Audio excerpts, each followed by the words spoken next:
I just hope he gets his act together, because you said you think he's the most athletic guard the game has ever seen. Right? Most athletic guard we've ever seen in this league, over Kobe, Michael Jordan. We've never seen a guard be able to do and hang in the air and do the things he can do. He's just a phenomenal player. I hope, I don't know, I feel bad. We're not in his camp. We're not in his house. I just hope, what's T doing? His father, T. Morant, son, you know we love you. You didn't grow up in the hood. You didn't grow up as a gangster. I don't understand how T, or maybe T has, maybe T's talked to him. Say, son, you got to change what you're doing. And maybe he won't listen to his father. I don't know. Well, the argument I hear, and I'm curious what your opinion on this is that if they want him, he's got some guys he grew up with that are getting him into trouble. Right, yeah. And they say they've asked him to disassociate with these guys. And what I hear is, particularly in the black community, is then you're guilty of forgetting where you're from. Right, yeah. Is that a real thing? No, you don't forget where you're from. You try to help uplift people, but you can't have them hang around you. I know they were your boys. Well, let's put it this way. If they are going to remain and continue to be your boys, you got to tell them, okay, all this gangster acting stuff's got to stop. I am now the face of the NBA, which he is. He's one of the 4 faces of the league.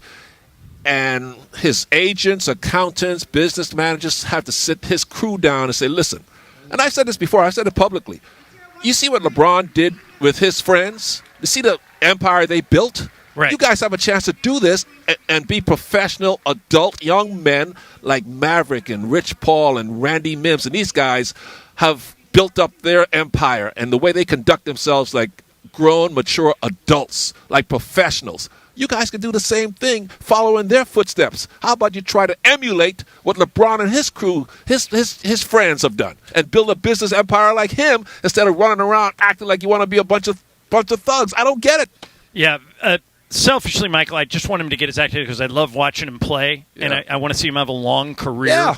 Yeah. He's the most entertaining player to watch. And they got a good GM and a good coach down there. I know this sounds weird, but I'm rooting for him. I hope he gets me too. I hope he gets. I don't think he's a bad kid. He just making stupid decisions. All right, coming up, we're still hoping to talk with Kareem Abdul-Jabbar and AC Green. We're at a Lakers K-Town event brought to you by bibigo. They're wrapping up the formal presentation. They presented the mural here. We're also going to try and track down the guy who painted this mural and find out how long this. You want him to paint a portrait of you or something? Just be a big forehead. We'll just be a carbon copy of Bob's Big Boy. Yeah, that's true. Jimmy Neutron. Yeah, there you go. We'll have more from Koreatown. Mason in Ireland. Michael in for Mace, ESPN LA. Travis and Sliwa, right after Key, Jay, and Max. Coming up tomorrow morning at 10 a.m. Kind of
Bibigo, the official game day snack of the Lakers.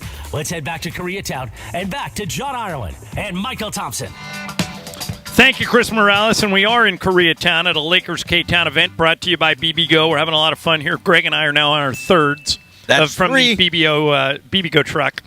So the food's really good, and there's a lot of Laker legends here, including the guy standing next to me, Mychal Thompson, who, as I know some of you know, is a big tennis fan. Really the only tennis fan at the station. And I saw what's wrong with y'all? I saw this happen, Mychal, over the weekend, and I thought of you. A doubles team at the French Open was disqualified when one of the players hit a ball in frustration, and it hit one of the ball girls, and it made her cry. Does the punishment fit the crime there? No. I wouldn't end the match. No, like it was an accident. She didn't hit the ball at the ball girl in anger. She was just like hitting the ball back to the other end of the court so the ball girl could collect it and wait for the other people to serve. So she hit it over there at a good pace, but she didn't mean to hit the ball girl. Maybe they should fine them a couple of points to start the game off, make them. Or they penalize them a game or something like that. But no, if you do it by accident, no, that's just a ridiculous rule. And the thing about it, I saw the video. You saw the video? Yeah.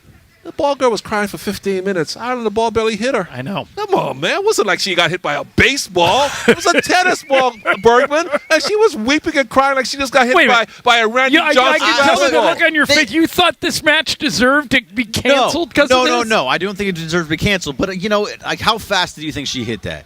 Okay, she didn't wind up and hit it hard. She just hit it at a good pace and you hit it back. If you let's say, they can hit 100 miles an hour. Oh yeah, but this is more like 40 miles an hour. All right, and it's a tennis ball. It wasn't a baseball or a softball. And the girl was crying for 15 minutes, and then it didn't leave a. You don't know what people's ability to take pain is. Here's what I don't get in general, you guys, is why do we continue to throw people and eject people out of games that we pay to watch? Yeah. In other words, Mychal and I have ranted about this for a long time. There's too many technical fouls. Oh, yeah. There's too many ejections. And, I mean, there are ways to punish these people without, like in this case, ending the match. Yeah, right. Yeah, they should have ended the penalize them a game or even a set, but don't throw them out of the match. I mean, especially since it was an accident. John McEnroe was way worse than this, and they let him keep playing. They did it to Novak Djokovic, the number one seed at the U.S. Open. He was upset because he missed the point where he's playing basketball. He just took the ball and hit it towards the backstop where the lineless lady was standing. She got hit by the ball, and he was thrown out of the U.S. tournament. The number one seed, but everybody wants to come see Novak Djokovic, of all people, play. So should there be some kind of penalties? That's what I said. Penalize them a game or a set. You just hit the lines by accident. You penalize a set. That's punitive. That's majorly but you still, but at least you're still in the match. Here's what I think, Greg. Here's what I think people forget: sporting events are entertainment. All right,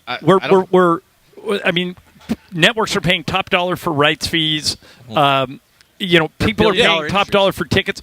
You don't want to take the stars off the court or punish them to the point where there's no event to entertain you. Yes. I mean, especially it just seems excessive seed to me. Yeah, and if you did it on purpose, then you definitely get thrown out. There has to be intent, right? So, do they know what the intent was in that situation? No, he just was mad. He hit the ball back towards the backstop and hit the lines lady by mistake. It was a mistake. He didn't mean to do it. That's why you asked the question right when we came in. It was like, why doesn't anybody else watch tennis? Because of things like that. Yeah. Oh, he hit a ball and they got kicked out of the game? Yeah. Get out of here. So, ladies and gentlemen, right now we're going to get a chance, for my money, to talk to the greatest player in NBA history. That's right.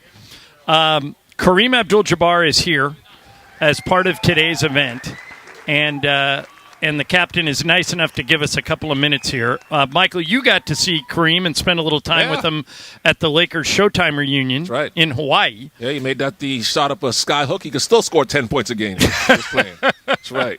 And Kareem is joining us now. And Cap, first question I have for you is, how you feeling? You look good.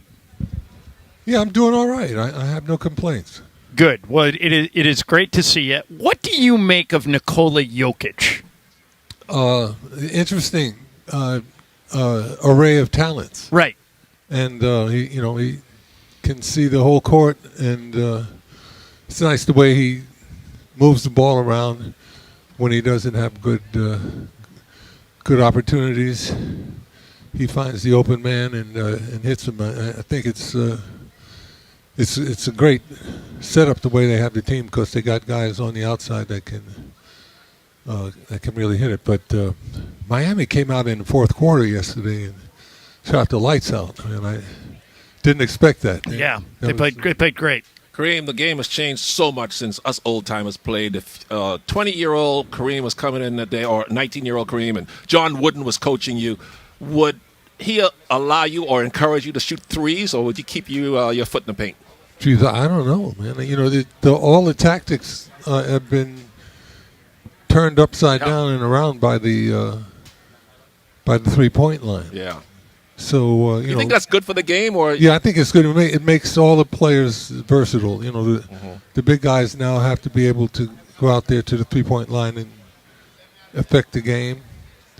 And you know, it was always a problem for the little guys to come in to where the big guys do their most damage. But you know, it kind of evened things out. What shocks me these days, Kareem, is how people have such short memories in sports.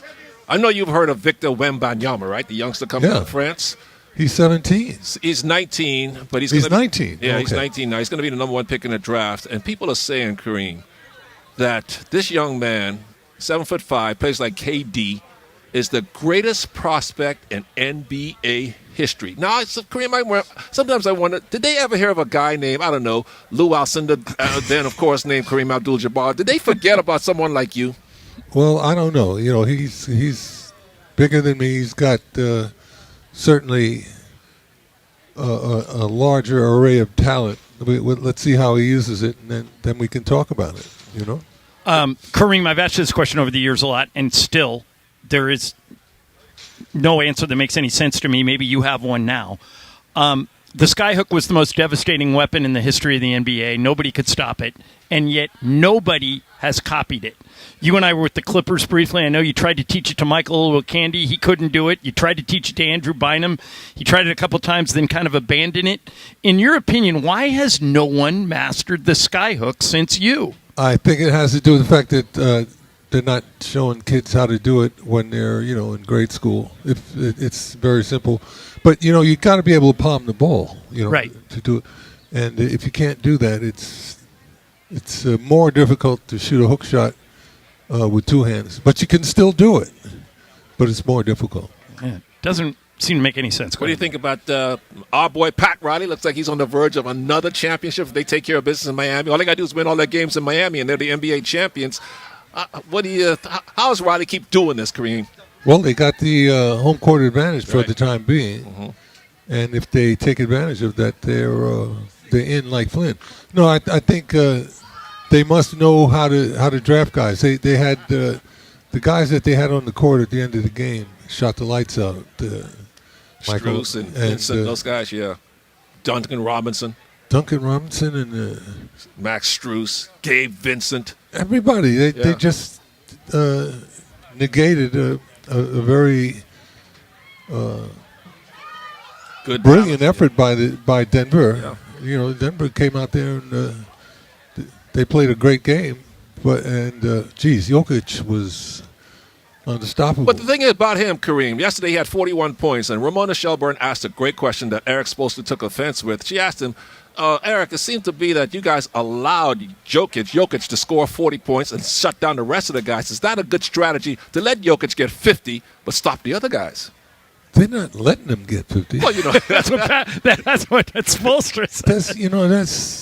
That's ridiculous. But he's like a one-man gang and nobody else's. But when he scores 20 and everybody else is scoring 18, 19, 20, they win. They don't lose. Every time he scores 40 or more, they're 0 and whatever. Really? Yeah. I didn't know. Yeah, they're 0-3 when he scores more than 40. Yeah. We're talking with the great Kareem Abdul-Jabbar. I'm one of the people that subscribes to your Substack, which I'm really enjoying, and you're such a great writer. You've written, how many books have you written at this point? About 16, 17. Yeah, I mean, they're all great. And my Who's your favorite author? One of my favorite authors is him. Yeah. My favorite. If you're going to go read one of Kareem's books, I even read Giant Steps going back to when you were playing, and then your book about the Harlem Renaissance was fantastic. But thank you. There's these days when you write for Substack, you write a lot of very impressive social issues. How do you decide what you're going to write about? Is it just whatever strikes you? Do you have a list somewhere? Well, it all depends on what strikes me and what my research guy comes up with. Sometimes he comes up with things that I have no inkling of. Right. and we And then you just go down that road with them. go down that road. Yeah. I would encourage everybody to just Google Kareem Abdul-Jabbar Substack. You can be a part of this, and you can read Kareem. It's pretty much. I guess you don't do it every week, but it feels like it. It feels like you're doing at least a few a month, right? Yeah, got to do more than one. Yeah. So we were talking earlier. What's it like for you to come stand here and see a 20-foot high mural of yourself with a bunch of other Laker legends? That's got to be a little surreal, huh? It's surreal. It's very flattering. It's wonderful. I hope the people here appreciate it in the right way, because it's an honor for me to be up there. Well, I mean, he did a great job with it, and it's fun to bring all the Laker legends in here. And it's great to see you, man. I think you look great, and I know you got together with all your Showtime Laker friends in Hawaii, and you guys even got Stu Lance to dance, which is a first in my 30 years of knowing Stu. So that trip was as much fun as it looked? Well, it was okay except for Stu, man. That was hard to take. Well, it's great to see you, Cap. Thank you for coming by. My pleasure talking to you. And how the Dodgers going to do, man? Oh, man, they're loaded right now. They're in first place, and they look – last year they won 111 games. What does it matter? It only matters what you do in the playoffs. Right. Baseball's a funny game like that. And I don't think San Diego has it. No. Yeah, they look broken. Yeah. That team looks broken. But the Dodgers, they're poised to be right back there again this year. Excellent. All right, Kareem, thank you for I'll the see you visit. out there. Great to I hope see you, so. man. Good to see All you. right. Great to see you. Be There's well. the great Kareem Abdul-Jabbar. Still to come, we're going to try and track AC Green down. We're going to try and track the guy down who painted this mural. We're live at a Lakers K-Town event. Hey, what about my game? Brought to you by bibigo. It's coming. All Game right. of Games is coming. Maybe we'll get AC to play. Oh, yeah, let's do that.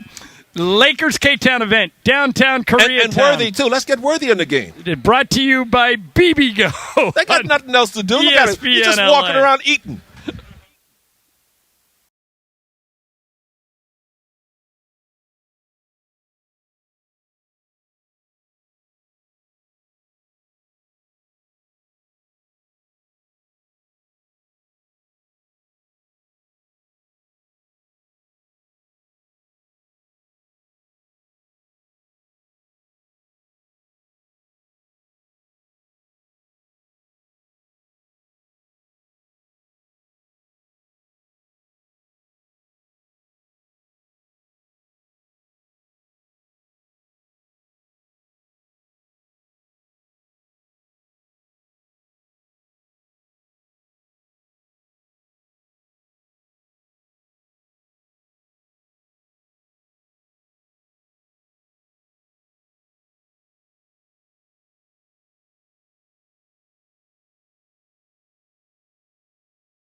At ESPN, don't get it twisted, yo.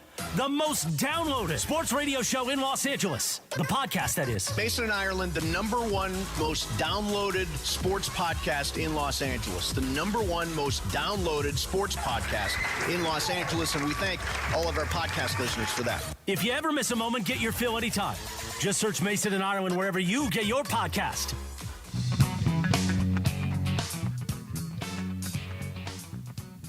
bibigo, and joining us right now is the guy who did this mural. And Jonas Never, you're a 41-year-old from Culver City, correct? Yes, sir.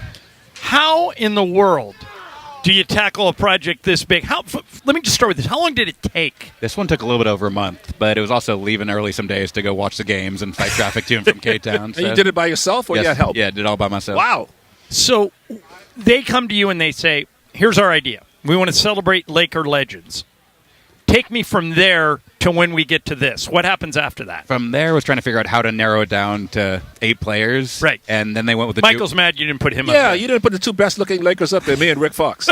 Or you and Sabalos, either way. Yeah, that's right. Yeah. No, it was tricky because with the duos, it meant it eliminated guys like James Worthy if there was a third guy on a certain team. Mm-hmm. And from there, and then the 2 Kobe's was kind of a unique concept. And yeah, I like it. With Powell getting his number retired this year, he was kind of necessity on the list. And then I had to make sure they all actually looked like them. Right. And then how do you go about doing that? You just do you take more than one picture, different looks of them? Do you just pick one and zero in on it, or what's your template?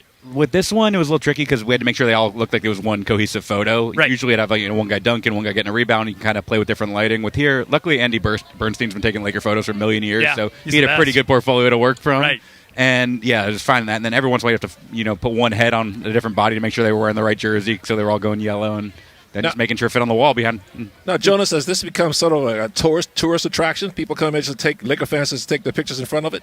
Definitely more than when it was just a parking lot with a gray wall. Yes. But yeah, no, it was crazy, especially as it started going, as the Lakers went farther and farther in the playoffs, people started coming by more and more. And then the moment Kobe went on the wall, that always is a pretty big tourist attraction. Right. And somebody told me this is not the first time you've done a mural that involved Anthony Davis. Tell me about that. Yes, a million years ago, I actually painted him when he was still at University of Kentucky. Painted him over in Lexington, and he came out with Coach Cal, and Coach Cal took a photo of him on his flip phone or whatever it was back then. And, right. Yeah, painted him, painted Kobe a bunch of times, painted LeBron a few times. So, obviously you're an artist. Yes. How do you develop into this particular skill set? Like, most guys don't have a whole side of a building to work with. How'd you learn how to do this? So I was a graffiti artist and a baseball player at the same time. Okay. And at UC Riverside's a quarter system, so you're trying to study, work out, do all that stuff, and play baseball and actually have a life. So I took all art classes and realized I actually loved it. And then the background helped me start painting a lot of sports murals, and being in LA, a lot of TV show and movie murals. And I guess the more you do it, the better you get at something, hopefully. So it's been after doing this, I've kept kind of honing it. Now, do you have a gallery where you have all your paintings on display where people can come by and buy stuff from you? Sort of. When I'm out here, painting the walls and kind of working as a pseudo gallery, but I've been trying to do a lot more canvases now. And when I did a thing with Topps a couple years ago for their baseball cards, and I still have the paintings from those. So one of these days, I do want to do a proper gallery with those. Where can people find you, and do you have a website? These days, really just Instagram. It's just never 1959 on Instagram. Right, and that's how a lot of these people get around and see all your work. If I made you pick the best mural you've ever done, what pops into your head? Right now, this one's a fresh in my mind, but there's a giant one on Windward Avenue in Venice. It's one of my favorites I did. What's it up? It's from Touch of Evil, like the Orson Welles movie. It's a whole side building right by the boardwalk, and then the Joe Kelly one over by the stadium, still one of my favorites. Sure.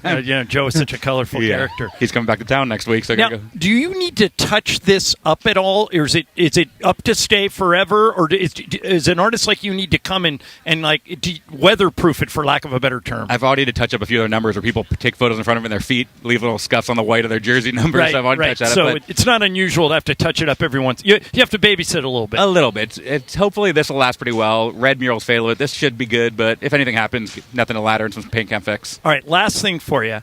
Do you know what your next mural is yet? Already doing it. I just raced over from the West. I'm doing one for the U.S. Open right now for Ricky Fowler and them. So no kidding. Is it like over by LA Country Club? Yes, yeah. Oh, wow, that's awesome. You mean the Dodgers haven't called you to put up some mural of all their great Dodger players? I've done a few. Actually, I did their stadium. I did one but it's current players more for them. I did Jackie Robinson's high school out in Pasadena, so that was an honor getting to do one for there for 42. Well, man, you have sick talent. I'll tell you that. It's a pleasure to meet you. Thank you for having us out here, and the mural looks fantastic. Thank you so much, guys. All right, that's Jonas Never. Give me your Instagram address. It's Never 1959. Never 1959. Thank you, Jonas. Thank you. All right, if you want to see the mural, you got to get down here. It is. It is you kind of have to see it. I can't describe it. Ireland, that's you have to art. see it. You know that abstract stuff that Picasso does? Yeah. I don't get that, but this is art. And now we welcome to the show Kelsey Brockway. This was her event. She's the director of global partnerships. She works with us. And wow, I know you probably had a vision in your head about how this would turn out. Did it exceed your expectations? It definitely exceeded expectations. I think when we embarked on this journey 7 months ago to try and find the wall. Right. And I don't know how many people realize how difficult it is to actually find an available wall in Los Angeles. Who do you talk to about that? Good question. That's what I kept going in circles. Who owns the building the walls So on? the building is owned by Kim and Casey Properties, local Korea business, real estate business. I had approached Richard Kim, who is the property manager, about this, and he is a Lakers fan, of course, and he was like, I'd love to do it. Let's do it. Yeah. But that was after so many months. Right. So to be here today is honestly a bit emotional. But how'd you find this wall, though? You just drove around and said, there's a good wall. No, is I it have that to simple? It's not that simple. Yeah. I have to give a special shout out. That's where we kind of began, was Right. just driving. And then we just kind of were like, there is no really great wall that's available. So I was able to connect with Keisha Nix, of course, I work with. Who's our community relations director. Yep. Long time. Keisha is the person where you go to for answers with anything that involves the Laker Youth Foundation. And those of us who work for the Lakers know that it all kind of comes back to that charitable element. And it's good to get Keisha involved with anything. Absolutely. 100%. So get her involved, and she goes, oh, you know what, Kels? I actually sit on the board of directors for CARE. I was like, what's CARE? CARE is the health company here based in Koreatown, and their board of directors knows everyone. And so they were like, and once that door opened, basically I connected with Richard, and he was totally open to doing this. Now, as we started going along with the project and we realized how massive it was and how much impact it was going to make, I was like, we have to do an event around this. Like, we can't just do it and be like, all right, see you later. We had to do this. What I kind of like that's cool about this is we're in Koreatown. We're partnered with bibigo, who is a Korean food company. And I told them when they came on with us earlier, I didn't know what bibigo was until I saw them on our jersey. Yeah. And it makes you Google. And now, Kelsey, I'm not kidding. This is my third serving from really the bibigo truck. Yeah. So it's kind of cool that it all kind of, the symmetry of it's kind of cool. We're in Koreatown. You found a Korean company to help you give you the wall. Jonas knocks the mural out of the park, and now it all kind of comes together as the first inaugural Lakers K-Town event, right? Yeah, and fully the intent of making sure like all boxes were checked in terms of making it make sense for fans, right? Like, it's not often that you see Lakers connected with a specific culture. So for us to be partnered with the #1 Korean food brand, it was like, let's really integrate us. Let's make this right. Let's make it, appropriate for the local community. Hence why there's all these kind of Easter eggs, little detailing of K-Town throughout the mural, including the actual Korean flag as the backdrop. Right. That was like super important for me to make sure that came through. And Jonas and bibigo helped us kind of create a vision, ultimately that he brought to life. But I'm so glad you see that. Yeah, right? it's awesome. It looks great. It's 20 feet tall. We encourage everybody, this event. I correct you. It is actually 38 feet tall. Is it that high? It is and 38 how long? feet tall by 140 feet wide. Wow. If he wanted to, and I wouldn't say this to Jonas right now, but he may be open to even doing some over there on the left next to LakersTown. Yeah, there's some untaken care of wall over there. You put my picture over there, Kelsey. Yeah, Kelsey, Michael and Who do Rick. you want to be with? But Rick Fox, of course. The two Bahamians. He thinks Done. Michael thinks him and Rick Fox are the two best-looking Lakers ever. Put us up there for that. Humility reigns above us. We own that combo. Matter of fact, Handsomest duo. do we have a Bahamas town in L.A.? Because if we did, I guess you could find a little mini wall. All right, so there you go, Kelsey. absolutely. That's one you can work on if you can find a Bahamian restaurant. Well, here's the idea. Honestly, LakersTown is a concept that could certainly LakersTown works because we're in K-Town, right? Yeah. But LakersTown could be a mural that gets brought to the next person's town, whether Right. it's in That's the right. Bahamas Yeah. or it's in Korea. And I will tell you this, one thing we've learned doing this for 20 years is there are Laker fans everywhere. We went to China, Kelsey, and we weren't kids in Laker jerseys are running up to us in China. In Michael in the Bahamas, you grew up in the Bahamas, the Lakers are the #1 team in the Bahamas. I believe it. And so this I think you've stumbled into something here. I shouldn't say that. You've prepared and succeeded at something. It's just that grown I think, along the way. That I think you can grow now. I think so, too. Yeah. Well, thank you for having us out here, and congratulations on a great event. Thank you so much. All right, coming up next, AC Green will join us. Mason and Ireland, ESPN LA.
Lakers K-Town event, unveiling LA's newest Lakers mural, celebrating the dynamic duos of Lakers basketball. Of course, a dynamic duo, the Lakers and Bibigo. Bibigo, the official game day snack of the Lakers. Let's head back to Koreatown and back to John Ireland and Mychal Thompson. And we are live in Koreatown for a Lakers K-Town event brought to you by bibigo, and we get a chance to visit with one of our favorite guys, AC Green, the Iron Man. Who holds here. the most unbreakable record in all of sports. 1,192 games in a row. You know, AC. You know that's true. There is the way these guys don't want to play games anymore. Have you ever been worried that anyone, because no one's even come close, have you ever met anybody and you went, that guy doesn't like Mikal Bridges now claims he's never missed a game in high school or college, and he's at like 300. Yeah. You're at like 1,100. You ever meet anybody that you think that guy could do it, or haven't met him yet? No, I have not met them yet, but I do, and I have seen some guys who have some pretty good work ethics. Right. We had one on the team. KCP was one. Who hated missing games. Yeah. And Mikal, as you mentioned, some current guys who are playing now. And so, you see some guys who just, are warriors, right. and have that mentality. In your streak, the 1192, what was the closest you ever came to missing a game? I think, the closest probably in the back spasms when you have the sciatic movement and things of that nature. Michael knows, through a lot of the banging and bumping that goes on. That was even more than when I had a tooth that got knocked out. Of a challenge, because that sciatic movement and all that, you just don't know when that thing is going to flare up, and so that was one that was was tough to come back and. But the question is, why 1192? Why did the streak come to an end? Were you hurt? You just couldn't play? Did the coach know you were on this streak? Obviously, you were aware of it. Did he talk to you about, AC, tonight I think you're going to miss the game? How did it come to an end? Well, let's just answer one this way. I was with Pat Riley at the time. Yeah. You were in Miami? I was in Miami. Okay. But wasn't he aware of the streak? It started with him. He started it. So why did he not play you that game? Well, actually, he did. And he played me the whole season.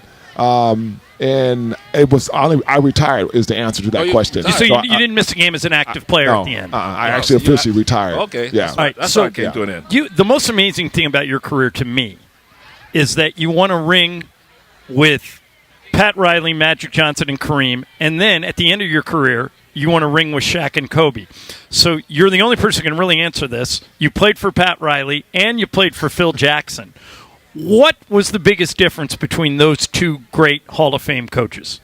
And two great communicators, but I think their style of communication was probably the biggest difference. They both knew how to motivate their teams. Right. They both knew how to get them ready for the competition the next night. But the way in which they were able to effectively communicate to their players, to me, was probably one of the biggest differences. And I mean, one was, as we know, calm as the ocean. Phil. Okay. And then the guy that we had, our coach. Very intense. Yes, very intense in your face. To Michael's often said, you guys didn't want to disappoint him because you knew that if you did, you were going to, number one, you were going to hear it. Right. And didn't you tell me once he yelled at you so much that he called Julie to apologize? To apologize, yeah. thought I felt bad. I blew a defensive assignment, and he lit into me in the locker room afterwards, and I deserved it. I didn't take offense to it, but he called Julie to apologize on my behalf. But the thing is, I remember I just joined the Lakers with AC and the crew. We just won 10 in a row.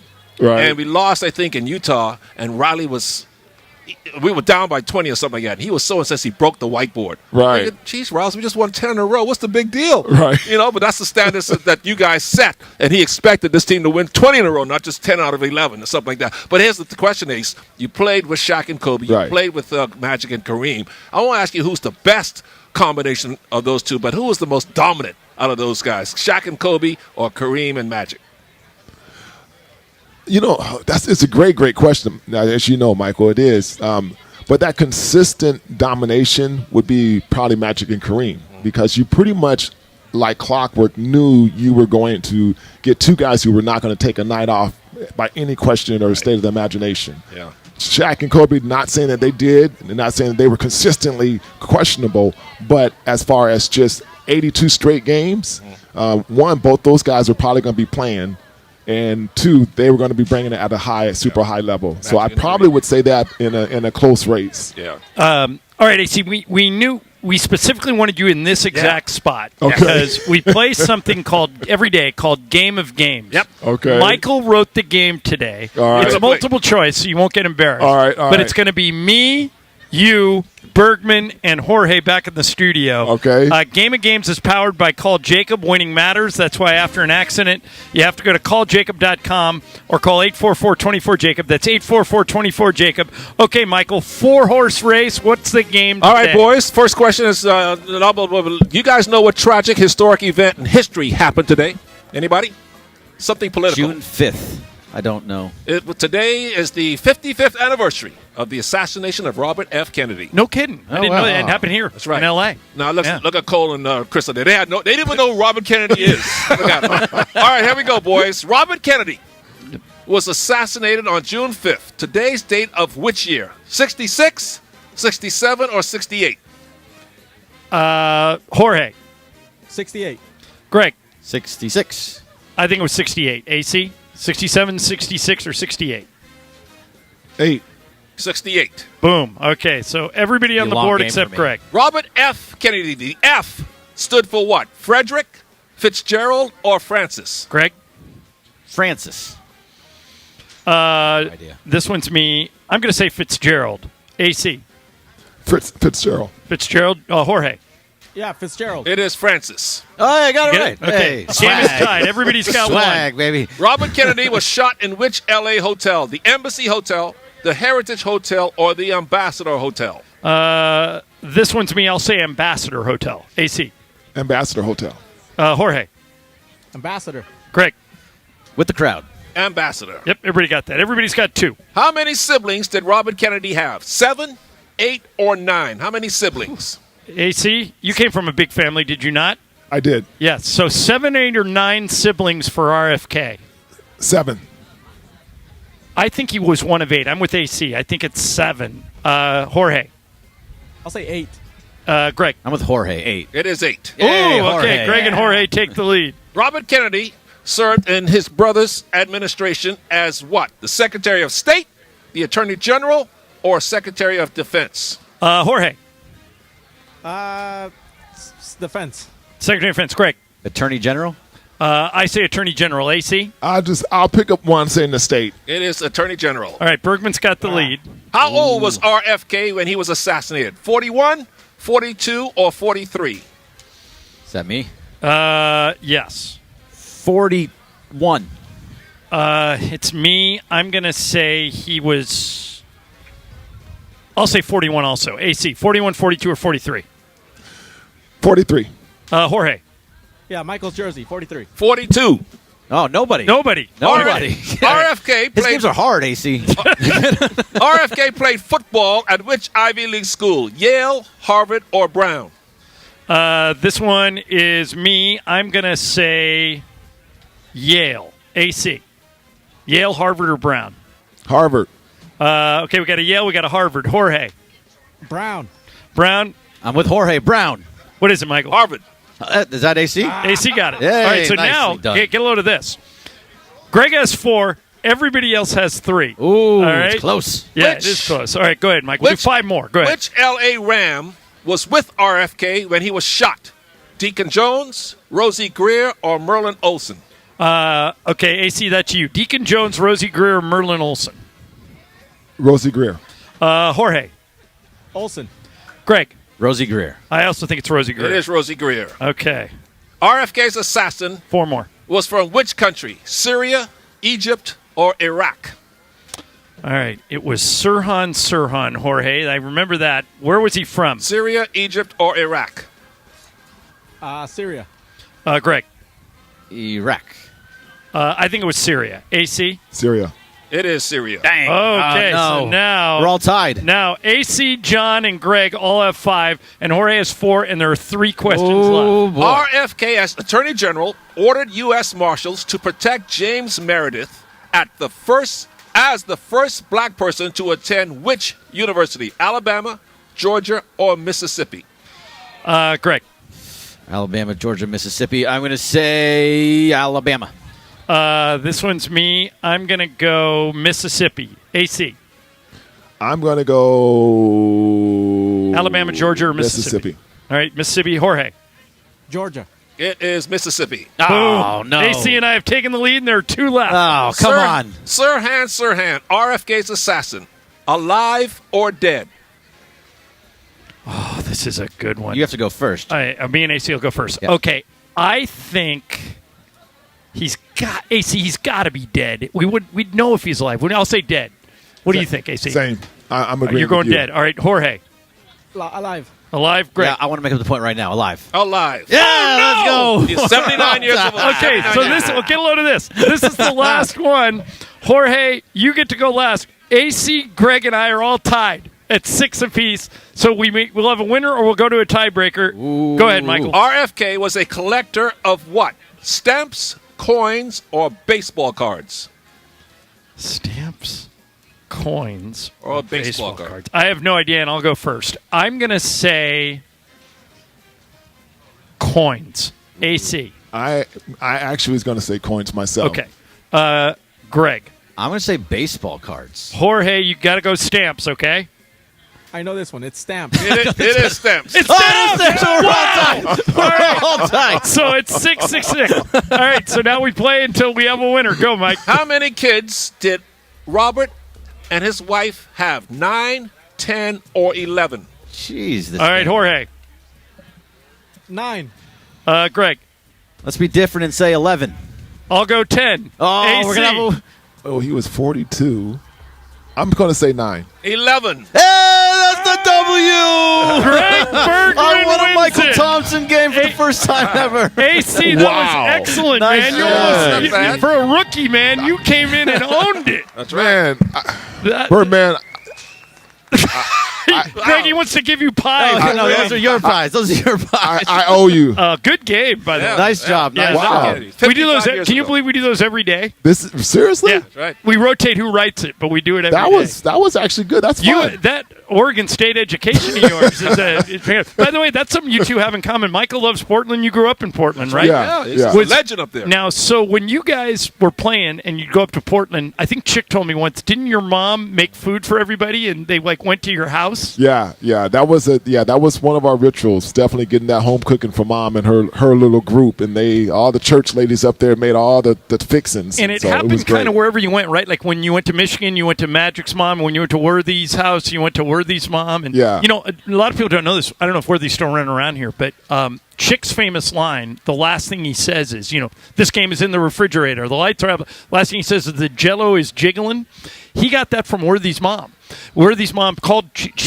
James bought his parents a satellite dish so he could watch you guys play. And when Chick showed up with the team to go eat dinner, she said, "Why don't you say the Jell-O's jiggling? I know it's done." And that stuck. So that's AC. AC, in the minute or two we have left, I wanted to ask, was this? I know you did some work at Spectrum this year. Laker fans measure our seasons in championships. Right. But was this season a success, in your opinion? Yeah, I think so. I think so, too. I think so. I mean, I think... Giannis Antetokounmpo? We failed. We didn't win a championship. You got LeBron James and Anthony Davis. But you don't think this season... Championship or bust. You don't think this season was a success, especially what they did after the trade? We were in 13th. LeBron James. I don't care. The 2-10 was a disaster way to start. They didn't bring LeBron, but the whole he had to team make the changed playoffs after that. That's the thing. The whole team changed after that and built something for the future. Depends on the summer. Let me ask you this. Okay, go ahead. Look, if the Heat lose this finals, will Riley think it's a successful year? Of course not. Well, how are you getting so soft in your old age? How did his team change? Well, I mean, they just plugged along. They plugged along with the same lineup. Yeah. With the same crew. Right. The Lakers they can't say the same. I think if they can bring the majority of these guys back, I think they've got, especially since they were the number one defensive team after the trade deadline, I think they've got something they could build on. Yeah. Because like Pat Riley used to yell at you guys, defense is what wins championships, exactly. Right? Yeah. 100%. Is Jokic the best player in basketball right now, or you still think it's, I don't know, who else could it be? It's either him or Giannis, probably. Or Embiid. Yeah, Embiid's good. I think the Joker probably is. Right this second. Right now, I think he is. Right now, what he does, and he's in that system that can showcase and highlight that. You know, so you got to give him his props. Yeah, AC, we really appreciate you coming by and playing our come game with us, and it's always great. That was fun, though. It's always great to see. We always love when you come. When AC comes to the games, he sometimes comes and sits up by us, and it's always great to see you there, and great to see you here. No, thanks, bro. Continued I appreciate success, it. man. Indeed. Good to see you. That's the great AC Green. Hey, what was Robert Kennedy's two brothers' names in politics? His brother. Well, no, tell him. I'm asking AC. What was his two brothers' names? Robert Kennedy. His brothers? Yeah. What were one. No, tell him. Let's see. What were his brothers' names? John and Edward. Oh, okay. That's good. Trying to sneak a fastball by a fastball. I didn't think he would get Edward. I thought he would forget about old Ted. He's Ted Kennedy. He's not going to forget him. Did you see how good he did on the test? I didn't think he would get Edward, though. That's good, wasn't it? Yeah. Well, you see, in Minnesota, you guys must have been slow. That's right. Yeah. You got Hubert Humphrey up there in Minnesota. Man. So, Michael, what are you going to do with yourself for the rest of this summer? I'm not going to see you for a while. Well, I'm going to see you at your party. Are you ready for your party? Oh, yeah. We get it all set. We got it all set up, so you guys will be there. I might come in next week sometimes. And Julie's ready to get rid of you? You tell me the day. We'll get you in there. Yeah, if Mason doesn't, when is Mason coming back? You never know with him. Yeah, if he doesn't ban me, I know he was the real banner, not Bergman. If he doesn't ban me, I'll come in next week. Okay, good. Probably on Thursday. Yeah, we'd love to have you occasionally. You're always welcome, yeah, Michael. pop in during the just to get out during of the the summer. Yeah. But hey, we've got some people to thank out here. Most of all, Mark Goldman, the VP of Corporate Communications for bibigo, and Kelsey Brockway, who you heard from, both within the last 3 hours. This was a really cool event. The mural is here. It's right in the middle. It's just past 7th Street on Vermont. 762 Vermont.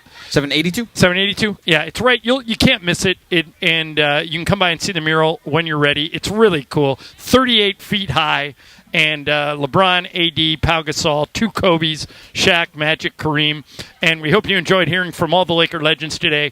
Kareem Abdul-Jabbar, James Worthy, AC Green, Robert Horry. We thank you for listening. Back in studio tomorrow. Coming up next, Sedano and Cap. That's it for Mason and Ireland. No Super Crosstalk today. We'll pick it up again tomorrow. ESPN LA. Clear. Sedano.